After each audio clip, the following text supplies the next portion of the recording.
What is the root cause in the ongoing fight between civilization and barbarism that we see so acutely expressed in the Middle East right now? Take a look at this clip over here with Dave Rubin interviewing Ayaan Hirsi Ali. She's a humanitarian activist, and she has a lot of really keen insight into what's going on and the worldview that she is trying to teach the world about. So take a look at this clip. We'll watch it together in full and then we'll talk about it. But first, hit that subscribe button over there in the corner. We'd love to stay in touch. Check this out. Well, I don't know. My life, it's been a long time. I mean, I look at the situation that we're dealing with now, with people shouting Hamas and agitating for genocide and doing it in the name of religion. And the last 20 years of my life was dedicated to trying to wake people up in the West to this hydra that's many-headed, it's elusive, that's there. It's a mind virus, as Elon Musk calls it, but it also is an institutional virus.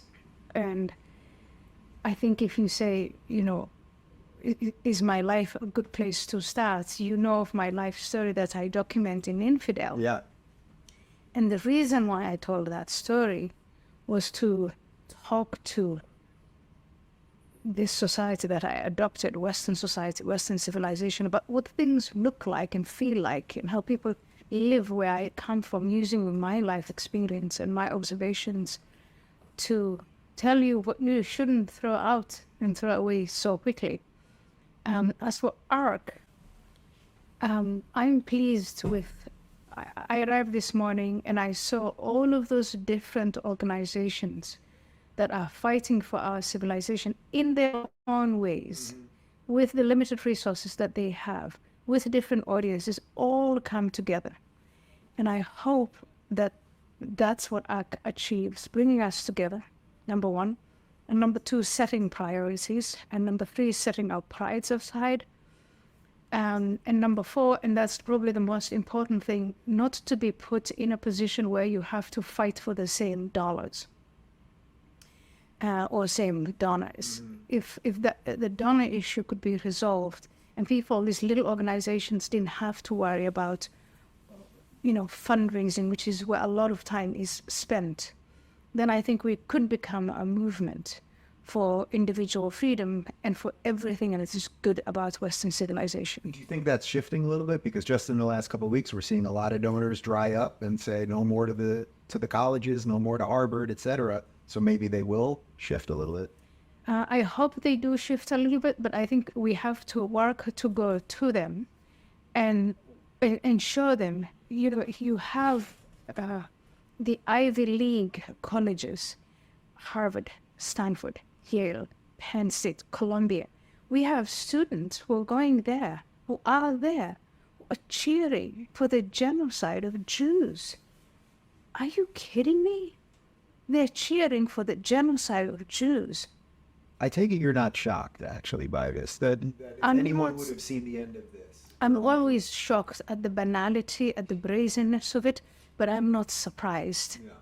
And I got to a point where I was really disappointed. A few years ago, you've met me in, I think, what I would call my depressed stage, where I thought it's hopeless. We're not going to win this. We're not united. We're distracted by so many different, in my view, trivial things. And we're not fighting for the big things. And now I hope with this, horrific war that's underway, with what happened on the 7th of October, 2023, that we can stand up and say, no, we've got to be together against this thing. This thing is evil. It isn't that, those members of Hamas walked in and killed Jews because, they feel that their land is occupied. They killed babies, they beheaded babies, they raped women, they gouged people's dead eyes. They humiliated and killed children in front of their parents, and the other way around. They did everything that is inhuman. And they're doing that to Israel and the Jewish people today. But sooner or later, they'll be doing it to us. In fact, they did. So is that really what you've always warned about in a way? Like that really, when you came onto the scene, whatever it was, for in an American context, maybe 20 years ago or so, that to me was what you were forecasting. Like, pay attention to this because it could happen. It could happen. And I said, it's a true clash of civilizations. It's a true clash of culture. It's a true clash of religion. And in this clash, we cannot let them win. And I was set aside as hysterical. I had been scarred by my experience. I had been hijacked by right-wing or extreme right-wing people. People couldn't. I mean, I had been cast aside so many times, and I keep coming back, and I keep telling you, look at this. There are 100,000 people 3 weekends in a row in London who are shouting, from the river to the sea, Israel shall be free. They're shouting, yelling, protesting for a genocide of the Jews. Well, in 1945, we said, never again. This isn't going to happen ever again. But it is happening. The same people with the same ideas are shouting for the genocide of the Jews and the destruction of the state of Israel in Germany, in France, in the Netherlands, in Sweden, and on American campuses. So what do you think the proper response, I've asked several people that have sat in that chair today this same question, what do you think the proper response is by Western governments? I mean, Europe has a very specific version of this problem because of immigration. I would say U.S. probably has a lesser version, but we don't know how many people are now in our country. What do you think the proper response is? The proper short-term response is to stand up to evil and say, and do what President Biden did and what Prime Minister Sunak and some other European leaders, dragging their feet, what they said, which was, we stand squarely behind Israel. And that is, when I say short term, that is the immediate response where you stand as a collective and you say, we recognize evil and we're going to stand together against it regardless of our differences. Mm-hmm. Because this monster is coming for all of us. Short term. Long term, I think we have to recognize, first of all, that this war is not just a war between Israel and Hamas. It is a war between these different concepts about humanity, about power, about how we live with one another. It's a civilizational conflict.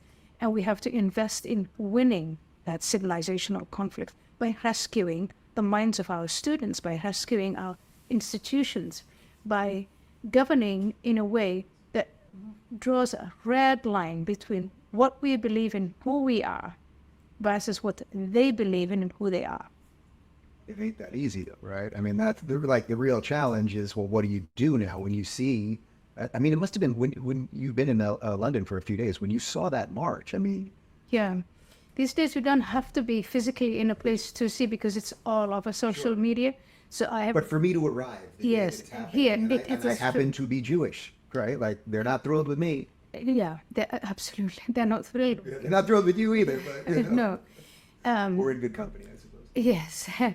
And the frustration is also the ignorance. There were people who were marching along with rainbow flags, Queers for Palestine. I know it's supposed, I should be laughing about this and thinking, and I saw, go to Gaza and let's see how that goes. But that is the seriousness of our ignorance and our naivety and our stupidity and our suicidal impulse. And this has been going on. I joined this debate in 2001. And when America was hit, the Twin Towers came down. A wing of the Pentagon was hit. A plane that was going to the White House was downed. The reaction was, what did we do to deserve this? Mm-hmm. That's a suicidal impulse. We weren't asking, so some of us, I speak for myself, but there were other individuals born and raised with Islam who made the choice for Western civilization because it's a civilization that invests in human life. We were all set aside. All of us were cast aside. So is the inherent problem, or I guess maybe the asymmetry of this, is that we're taking a radicalized religion or a version of the religion, and to fight that as a pluralistic society with all sorts of opinions and all sorts of people with all sorts of cultures and foods and everything else. Yeah. We're not equal. The fight is not equal in a sense because of the ideology. I think it is, and it's right, and it has been right all of these years to emphasize we are not fighting Muslims. Yeah. And you've always said that. Yeah. You've always gone ahead. And I'm going to say it again and again. I've never had so many Muslims as friends. And I think the friendships I have with my Muslim friends is genuine because they know precisely what I'm saying. It is not a fight against Muslims. It's a fight against a narrative, yes, that is rooted in parts of Islam, but that has given rise to entities like the Islamic State of Iraq and Syria that we sort of half destroyed. We took out the organization, but the idea is still there. It's an entity called Hamas. It is the Islamic Republic of Iran. It is all of these men, mostly men, organized in mosques and in Islamic schools and in other infrastructure that are doing, they're doing their best. They're investing every waking hour in advancing this vision of humanity. And it is a vision that is rooted in death. They say they love death more than life. That's what we are fighting. And that's tough to fight that is not to conflate it with Muslims. The biggest victims are Muslims. The biggest victims of Hamas are the Palestinian people in Gaza, the women and children who are being bombed yet again because they start this over and over again. They are the victims. So we shouldn't be wasting time amongst ourselves saying, oh, so you want a genocide for Palestinians. No, I don't want a genocide for Palestinians. Right. Nobody does. I want a life for Palestinians. I want them to feel safe and be safe and lead prosperous lives. And the way to do that is for us, as we are more powerful, to fight Hamas. We fight Hamas for our own sake, but we also fight Hamas for their own sake. In retrospect now, you mentioned, when you first started getting on the scene here, the way people would talk about you and, we are far right and all of the nonsense. Yeah. In some respects, doesn't this moment seem like it was inevitable in a certain regard, meaning that all of the people who were warning about this were so castigated, were so pushed out of the mainstream that there was no defense against this in a sense? The pushing out of the people who come and give you the harsh reality, because that's what it is. It's a phenomenon. I've been trying to understand it. I don't know why. I mean, forget about me. Professor Sam Huntington, 1989, we were at a crossroads, and so many different people within the international relations scholarship were trying to figure out what is the world going to look like. And the one man, Professor Huntington, who talks about civilization and culture, that they're going to clash, they're going to compete, that non-Western civilizations like China, like Russia, like Islam, they would somehow downplay their own differences and gang up on Western civilization. All of that is unfolding. Yeah. Now you look back in that time and you think, how have we treated him and his work? He passed away sadly. But how have we treated him? How have we treated all of those other people who told us the truth? How do we even treat? I'm now reading journalistic reports of what happened on the 7th and the 43 minutes of video that was. And some of the journalism, this is a guy, I admire him so much. I think he's amazing. He's reporting on it, Graham Wood. And he's describing that scene where a man kills children, babies, and he calls on WhatsApp using one of the victims' phones, calls his father and mother to say, you should be proud of me. Look, I killed 10 Jews, and this is what I did to them. And Graham Wood has written this in The Atlantic, and what fascinated me about it is Graham Wood is trying to guess the reaction of the parents. Right. It doesn't need to be guessed. I don't think so. He wouldn't have called his parents. This is a kid who is saying, I think you will be proud of me. And their reaction was an expression that they are proud of him. The banality of evil. Remember Hannah Arendt? Yeah, it can be sometimes that banal. But we have this impulse in Western civilization. Today, for those of us who are going through all of this, in the last 20 years, what I have seen is this stubbornness, this bloody mindedness to deny and live in denial. All right, I will have time for one more. So I want to ask you something on a more personal side of all this, which is after everything you've been through, and I'm sure everyone watching this knows your story, and they can watch they should read your book, and they should watch our original interviews and everything. I do sense a little bit of a renewed purpose maybe from last time I saw you, because we saw each other a couple of years ago, and you were, as you said, you were kind of, well, I don't want to put words in your mouth, but you were sort of depressed about everything. Things are seemingly worse at the moment, but I sense you personally maybe are a little more, back in the fight. I don't know how to describe it exactly. Yeah, I felt depressed. I felt like a failure, not on a personal level, but a failure of this. It was worth nothing. I mean, I had been threatened, had to live in safe houses, have to live with security.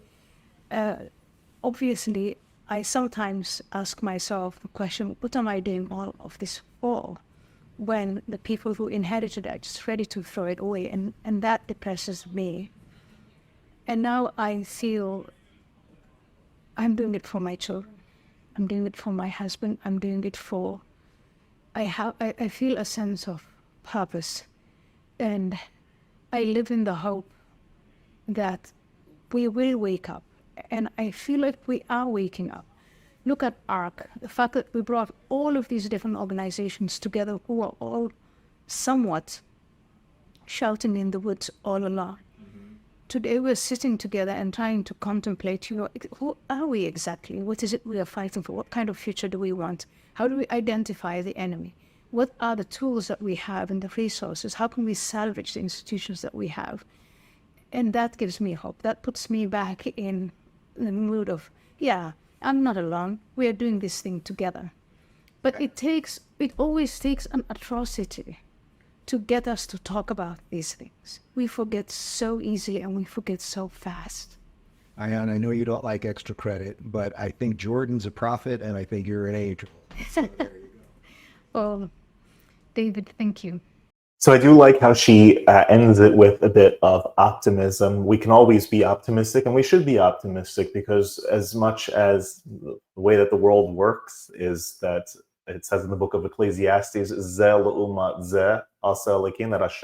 God made everything, one thing opposite the other. And when we see evil rising in the world, we have to know that equal and opposite, corresponding to that, there's equal good in the world rising as well, meaning people that are waking up and doing what needs to be done in order to crush an evil ideology out of existence. I do like that she also emphasized the fact that the war is not an Israel war. It's not between Israel and Palestinians or Israel and Gaza. This is not a Jewish versus Muslim war. This is civility versus barbarism. This is an evil ideology which seeks the destruction of everyone and everything in its path, and those that want to fight against that, those that believe in civil society. And sometimes it takes a horrific event, unfortunately, like an October 7th, like a September 11th, and other sorts of tragedies, because we don't want to believe, those in the civilized world don't want to believe that such evil is out there, that such evil can happen, that people are such bad actors in the world that want to bring death and destruction to individuals and societies that stand in their way.